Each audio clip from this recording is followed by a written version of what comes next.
Welcome to this educational program. This module discusses bedwetting, also called primary nocturnal enuresis. This information is taken from a recent review of the medical literature and attempts to be as comprehensive as possible. However, it may not necessarily reflect the experience of your healthcare provider or the specifics of your situation. This program is strictly informational in nature, and no attempt is made to provide opinion or recommendation. Please feel free to view this presentation as many times as necessary. You may also use the player on your left to repeat slides or to skip through them in any order you wish. Bedwetting, or nocturnal enuresis, is a common condition that can cause a child embarrassment or even withdrawal from social activities. A thorough understanding of this common condition can lessen the fears that both a child and his or her parents may have. Nocturnal enuresis is the medical term for nighttime bedwetting. Primary nocturnal enuresis implies that the condition has always been present, while secondary enuresis describes cases where the child did achieve consistent dry nights, then began wetting again. Everyone starts life as an infant who makes and releases urine around the clock. Gradually, we grow and eventually learn to urinate only during waking hours. The time it takes to reach this stage is different for everyone, although for most it stops by age 5 or 6. At age 5, about 15% of children wet the bed, and every year from then until age 15, another 15 of every 100 bedwetters get dry. At age 15, only about 1 or 2% of kids are still wetting the bed. It is helpful for children to understand that in a school classroom of 25 to 30 kids in kindergarten or grade 1, about 4 of them will be bedwetters. And even in the 4th grade, there will still be a couple children who are still wetting the bed.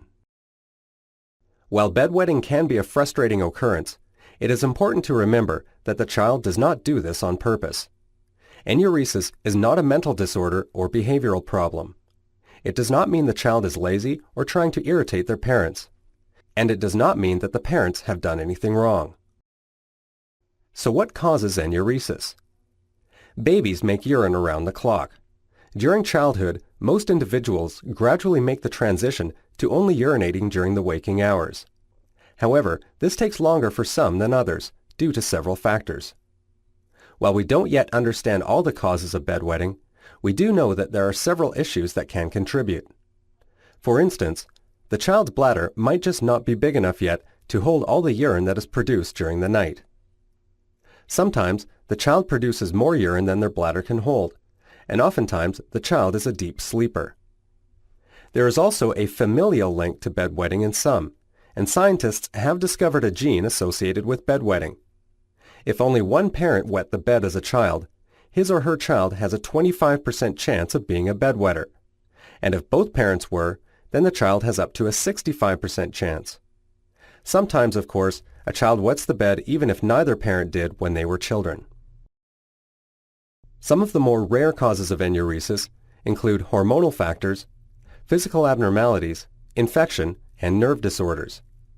Some children may not produce enough of a hormone called antidiuretic hormone, or ADH. This hormone reduces the amount of urine produced by the kidneys.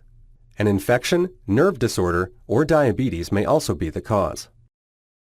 If your child is 5 or under, the best thing to do is be patient and understanding. It is most likely that your child just needs more time for his or her bladder to grow and sense of bladder fullness to develop. If your child appears to be uncomfortable while urinating, however, you should take him to see your doctor for a checkup. It may be helpful also to have your child limit bedtime liquids, especially those with caffeine like colas or tea, as these can increase urine production. Remember to have your child use the toilet before going to bed. Also, don't forget to put a rubber or plastic liner between the sheets and mattress to protect the bed.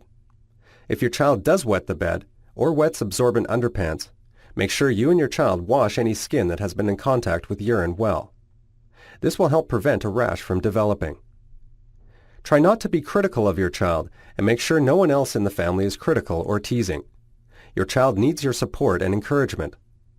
Do not pressure him or her to develop nighttime bladder control before their body is able to do so.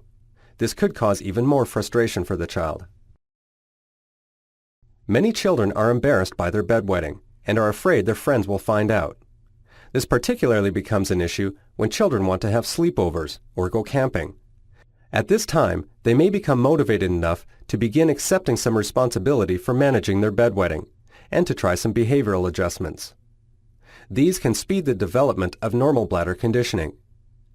Behavioral therapies include wetting alarms, helping with changing of the bed sheets, daytime bladder training, and positive reinforcement. In the meantime, keep reminding your child that bedwetting is not their fault and that they will outgrow it as their body develops. Your child's doctor may also have other helpful suggestions. As always, continue to enforce the no teasing rule at home. Wetting alarms function to recondition a child's brain to be more aware of his bladder filling and to wake him in time to urinate voluntarily. These devices sense urine and sound an alarm when they become wet. This wakes the child, who can then go to the bathroom to finish urinating. It must be reset when the child returns to bed. Alarms tend to be most useful when children are starting to have some dry nights on their own. Encourage your child to change wet sheets and blankets. This is not meant to be punishment, but to foster responsibility. It's a good idea if other siblings are also required to change their sheets regularly. Bladder training may also help. This method encourages children to gradually increase the time between daytime urination, allowing the bladder to slowly stretch and to hold more urine at a time. Bladder training simply involves regular urination, in other words, every 2 to 3 hours, in order to promote adequate filling and emptying of the bladder. Like other behavioral therapies, bladder training requires patience and motivation, and results may not be seen for several weeks or even months. It is important to praise positive behavior and to avoid punishing or teasing when slip-ups do occur and your child has a wet night. Rewards, such as a star chart, can be helpful in encouraging a child to continue working towards dryness. With this, a star or other sticker is given to the child on mornings after a dry night, and he or she can post these onto a calendar, which is kept in a public place, such as the kitchen fridge. If your child is older than 7 and wets the bed more than 2 or 3 times a week, talk to your child's doctor. The doctor will examine your child and will ask you several questions about his or her urinary habits, like how often he or she urinates and at what times of day, and whether or not any difficulties are apparent during urination. A family history of enuresis, types and amounts of beverages consumed by the child, and changes in the home environment will also likely be discussed. A urine test or urinalysis may be done to rule out an infection of the urinary tract. Finally, if your doctor suspects a physical problem, testing may be conducted, including an X-ray or ultrasound, to determine if there are any abnormalities of the kidneys or bladder. Having said all of this, be encouraged that physical abnormalities and infection are only very rare causes of bedwetting. There are medicines available that can help in certain situations. It is important to understand, however, that while these can help control the situation until the child outgrows it, they do not alter the underlying problem and will not affect the natural course of events. It is therefore important to continue the other efforts we have already discussed. Keep in mind also that medications may not always work. Enuresis can resume after stopping the medication, and they can have side effects. For all of these reasons, it is imperative that you discuss this issue carefully with your doctor before making a decision to try medication. There are 2 general kinds of medications used for enuresis. One kind slows down the production of urine, and the other relaxes the bladder so that it holds more urine. Desmopressin, also known as antidiuretic hormone, ADH, or DDAVP, is available as a pill or a nasal spray, with the pill being preferred. This medication slows urine production at night to reduce the chance of filling the bladder and wetting the bed. Desmopressin may be used regularly or for situations when a little more security is required, such as during sleepovers or campouts. Possible side effects may include upset stomach, headache, stuffy or runny nose, reddening of the skin, and stomach cramps. Please talk to your doctor and pharmacist to learn more about these medications and read the prescription insert for more detailed information. A second type of medication sometimes used is a class of drugs that relax the bladder muscle. These are known as antimuscarinics or anticholinergics. These are also available as a pill or a liquid.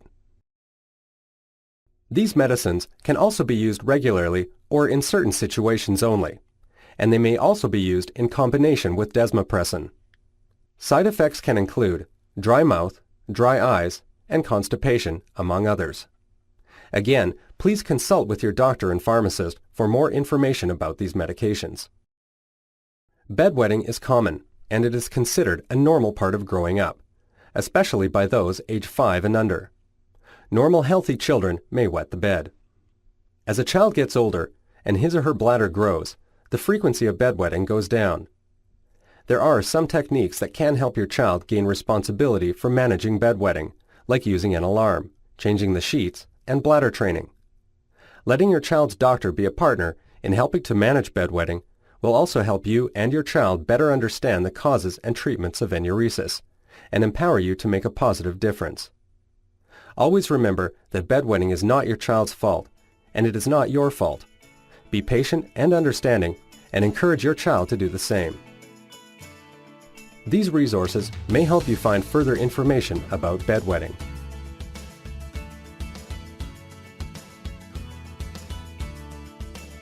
We sincerely hope that this module has furthered your understanding of bedwetting.